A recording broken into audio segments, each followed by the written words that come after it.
Hello student, ધોરણ 12 Gujarati medium, chapter number 9.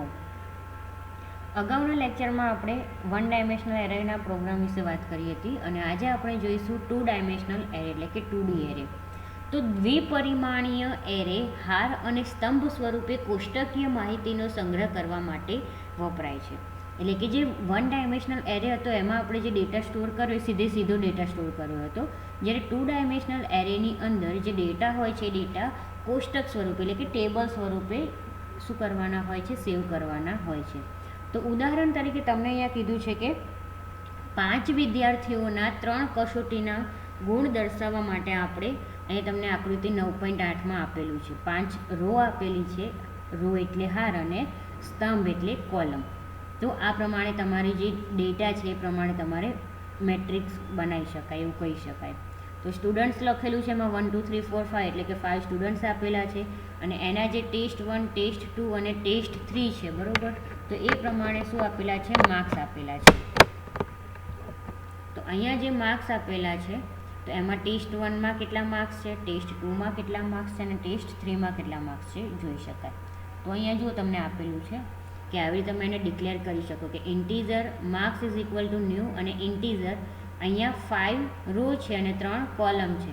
તો અહીંયા 0 1 2 3 4 5 આ તમારા શું થશે, રો થશે અને અહીંયા તમારી જે આવશે કોલમ આવશે, જેને મેટ્રિક્સ કહી શકાય. મેટ્રિક્સમાં શું થશે, સ્ટુડન્ટ્સ અને રો સ્ટુડન્ટ્સ અને માર્ક્સ. તો અહીંયા જો બધામાં કોમનલી 0, કોમનલી 1 અને કોમનલી 2. 0 1 2 શેના, કારણ કે અહીંયા 5 સ્ટુડન્ટ્સ આપણે લીધા છે, બરાબર. 5 સ્ટુડન્ટ્સને આપણે ડિક્લેર કરવા હોય એઝ એ એરે તો કેવી રીતે કરી શકીએ, 0 1 2 3 અને 4. એવી જ રીતે 3 છે તો 3ને આપણે ડિક્લેર કરવો હોય તો કેવી રીતે કરી શકાય, 0 1 અને 2. તો એ રીતે અહીંયા 2D એરે અને 1D એરે તરીકે તમને અહીંયા બતાવેલું છે. તો અહીંયા જુઓ તમને કીધું છે કે માર્ક્સ 1, માર્ક્સ 2 અને માર્ક્સ 3 આ 3 એરે જે છે એ અહીંયા શું કરેલા છે, ડિક્લેર કર્યા છે. તો ખાલી ડિક્લેર કર્યા છે એરે, એટલે એરેમાં અહીંયા ખાલી ડિક્લેર કર્યા છે એટલે આનો આન્સર શું આવે છે, અહીંયા તમને બતાવેલું છે ખાલી 0 0 0. હવે અહીંયા શું છે, 5 3 5 3 5 3 એટલે 5 રો, બરાબર, અને 3 કોલમ. આ જે આડી હોય એને 5 રો કહેવાય, એટલે આ 5 રો છે અને 3 કોલમ છે. તો ત્રણેય જે છે એમાં શું કરેલું છે, 5 ઓફ 3 કરેલું છે એટલે 5 રો આવશે અને 3 કોલમ આવશે. હવે માર્ક્સ 4 અને માર્ક્સ 5 છે એની અંદર શું છે કે અહીંયા જે છે જે વેલ્યુ આપેલી છે ડાયરેક્ટલી, તો અહીંયા જે એમનેમ લખેલું છે એને શું કર્યું કહેવાય, એરે ડિક્લેર કર્યું કહેવાય. અને અહીંયા જે માર્ક્સ જોડે આપેલા છે, બરાબર, કે અહીંયા જે વેલ્યુ આપેલી છે એ જો વેલ્યુ આપેલી હોય જોડે એટલે એને શું કહેવાય, એરે છે એ ક્રિએટ કર્યું કહેવાય. તો અહીંયા એરે ક્રિએટ કર્યો છે તો એના જે ડેટા છે એ પ્રમાણે અહીંયા તમને ડેટા બતાવે છે કે આ પહેલી રો, બીજી રો, ત્રીજી રો, ચોથી રો અને પાંચમી રો, એવી રીતે. અને પછી એને શું કર્યું છે, અહીંયા ડિક્લેર કરીને અહીંયા એને ડિસ્પ્લે કરાવી દીધા છે. ઓકે. હવે એ જ રીતે અહીંયા વાત કરીએ જાવાની, કે જાવામાં 2D એરેને એરેનો એરે ગણવામાં આવે છે. તો 2D એરેની હારમાં ગમે તેટલી સંખ્યા હોય, બરાબર, એટલા સ્તંભ હોઈ શકે છે. તો 9.12 અહીંયા તમને ઉદાહરણ આપેલું છે. તો એની અંદર શું છે, કમ્પ્યુટર પ્રોગ્રામિંગની 5 ભાષાઓના નામ આપેલા છે અને એનો સંગ્રહ કરેલો કે સેવ કરેલું છે 2D એરેનો ઉપયોગ કરીને. તો અહીંયા જો 2D એરેમાં અહીંયા ખાલી ડિક્લેર કર્યું છે અને અહીંયા વેલ્યુ આપેલી છે એટલે આને શું કહેવાય, એરે ક્રિએટ કર્યું કહેવાય. તો જાવા, સી પ્લસ પ્લસ, બેઝિક અને પાસ્કલ, આવી રીતે તમને શું આપેલા છે, 5 નામ આપેલા છે કોમ્પ્યુટર લેંગ્વેજના, બરાબર. હવે અહીંયા તમને કીધું છે એને ડિક્લેર કરાવવાનું. તો અહીંયા જુઓ જે પ્રમાણે આપણે કીધું એ ઉપર જોયું એ પ્રમાણે અહીંયા શું કર્યું છે, એરે ક્રિએટ કર્યો છે, એટલે કે એરે બનાવ્યો છે અને એને શું કર્યું છે, ડિસ્પ્લે કરાયેલો છે. તો પહેલી અહીંયા શું આવશે, 0 રો આવશે એરીએ, પછી 1, પછી 2, પછી 3 અને પછી 4. તો 0 રોમાં શું છે, 4 કેરેક્ટર છે, એનું નામ છે જાવા. પછી 1 જે અહીંયા છે પહેલી રોમાં એક જ કેરેક્ટર છે જેનું નામ છે સી. બીજી રોમાં 3 કેરેક્ટર છે સી પ્લસ પ્લસ. ત્રીજી રોમાં 5 કેરેક્ટર છે, બેઝિક નામ છે. અને ચોથી રોમાં 6 કેરેક્ટર છે જેનું નામ પાસ્કલ છે. તો આ પહેલાં અહીંયા શું કર્યું છે, ડેટા અહીંયા એરે ક્રિએટ કર્યો, ડેટા અહીંયા શું કરી દીધા છે, વેલ્યુ ડિક્લેર કરી દીધી છે અને પછી એને અહીંયા 1 by 1 પ્રિન્ટ કરાય છે, જે આ પ્રમાણે અહીંયા તમને આન્સર મળે છે એ પ્રમાણે. હવે અહીંયા એ જ વસ્તુ જુઓ કે અહીંયા શું કીધું છે કે અક્ષરોના 1 ડાયમેન્શનલ એરેને જાવામાં ઉપલબ્ધ સ્ટ્રિંગ ક્લાસના ઉપયોગથી વ્યાખ્યાયિત કરી શકાય છે. એટલે આકૃતિ 9.14માં આપણને અહીં આપેલું છે કે નામનો સંગ્રહ કરવા માટે બાઇટનો 2D એરે વાપર્યો છે. તો અહીંયા આપણને શું કીધું છે કે કેરેક્ટર ડેટા ટાઈપ યુઝ કર્યો છે અને કેરેક્ટર ડેટા ટાઈપ યુઝ કર્યા પછી એની જે આસ્કી વેલ્યુ જે આવે છે એ દર્શાવવામાં અહીંયા આવી છે.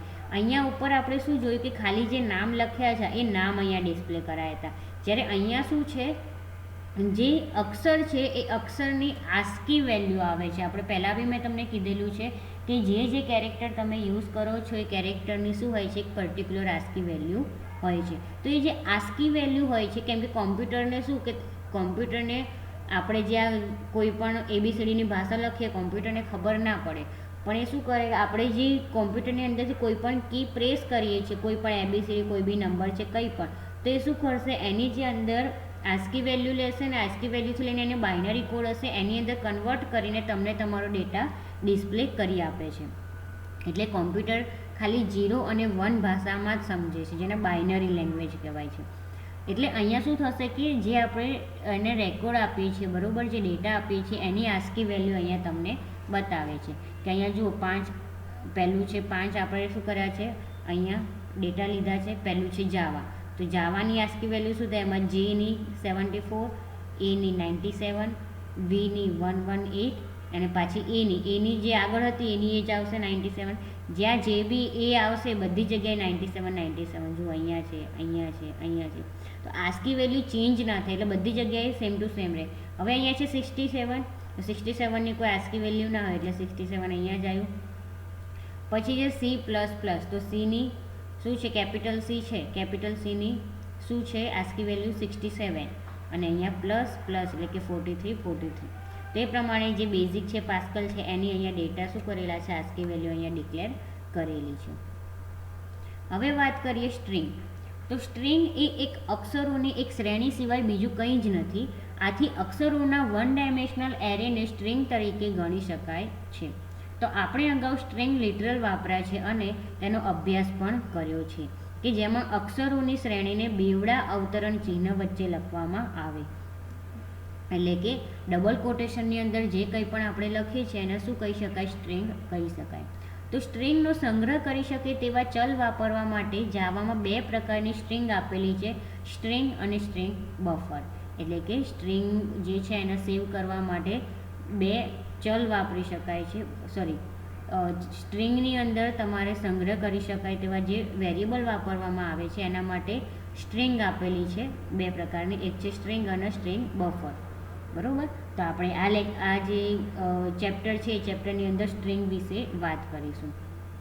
તો અહીંયા તમને સ્ટ્રિંગના થોડા કન્સ્ટ્રક્ટર આપેલા છે. જો આ રીતે સ્ટ્રિંગ, પછી બ્લેન્ક છે, સ્ટ્રિંગ કેરેક્ટર એરે, કેરેક્ટર પછી 3rd નંબરમાં character array, integer start, integer length. હવે એનો ઉપયોગ શું થાય છે આપણે જોઈએ. પહેલું છે સ્ટ્રિંગ.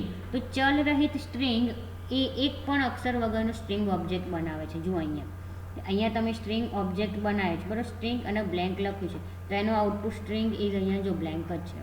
પછી બીજું છે સ્ટ્રિંગ કેરેક્ટર એરે ચલનો પ્રારંભિક કિંમત તરીકે ઉપયોગ કરીને સ્ટ્રિંગ ઓબ્જેક્ટ બનાવે છે. તો 2nd નંબરમાં અહીંયા શું છે, નેમ. તો નેમ એટલે અહીંયા આપણે વેરિયેબલ જે લીધો છે તો નેમની અંદર આપણે શું ડિક્લેર કર્યું છે, જાવા. તો અહીંયા તમને શું મળશે, જાવા. 3rd નંબર છે string character array, integer start અને ઇન્ટીજર લેન્થ. એનો ઉપયોગ શું થશે કે આપેલા પ્રથમ ચલ એરેના સ્ટાર્ટ સ્થાનથી લેન્થ જેટલા ઘટકોનો સ્ટ્રિંગ ઓબ્જેક્ટ બનાવે છે. એટલે કે અહીંયા શું કરશે કે એરેનું જે નામ છે, બરાબર, એટલે કે એરે અહીંયા આપણે કેટલું લીધું છે, જાવા. હવે જાવાની આપણે અહીંયા જે સ્ટાર્ટ એટલે કે તમે જે નંબર લખેલો હશે એ નંબરથી લઈને પાછળ જે બીજો નંબર લખ્યો ત્યાં સુધીના ડેટા તમને બતાવે. ધારો કે અહીંયા 1 છે, હવે અહીંયા આપણે જે ડેટા છે 0, 1, 2 અને 3 આવી રીતે ડિક્લેર થાય. તો 1 નંબર ઉપર શું આવે, A, અને 2 નંબર ઉપર V. હવે હું અહીંયા 1 અને 3 લખું તો A, V, A એવી રીતે તમને ડિસ્પ્લે થાય, પણ અહીંયા 1 અને 2 છે એટલે જુઓ અહીંયા તમને આન્સર શું મળે, AV ખાલી. પછી 3rd નંબર છે અહીંયા સ્ટ્રિંગ ઓબ્જેક્ટ. તો એ શું કરશે કે ચલ તરીકે આપેલા ઓબ્જેક્ટ જેવો જ સ્ટ્રિંગ ઓબ્જેક્ટ બનાવે છે. એટલે કે જો અહીંયા આપણે સ્ટ્રિંગ 3 ઓબ્જેક્ટ લીધો છે, અહીં સ્ટ્રિંગ 3 ડિક્લેર કર્યો. સ્ટ્રિંગ 3 જે હતી પહેલાં એ શું હતી? એવી. તો એની એ પાછી અહીંયા શું થશે? જો ડિક્લેર થશે. અને લાસ્ટમાં છે સ્ટ્રિંગ લિટરલ. તો એનો ઉપયોગ શું થશે? કે ચલ તરીકે આપેલા સ્ટ્રિંગ લિટરલને નિર્દેશ કરતું સ્ટ્રિંગ ઓબ્જેક્ટ બનાવે છે. હવે અહીંયા શું કર્યું છે? સ્ટ્રિંગ લિટરલ બનાવેલું છે, જેનું નામ આપેલું છે જાવા. બરાબર? અને એ જ વસ્તુ અહીંયા ડિક્લેર કરવામાં આવી છે.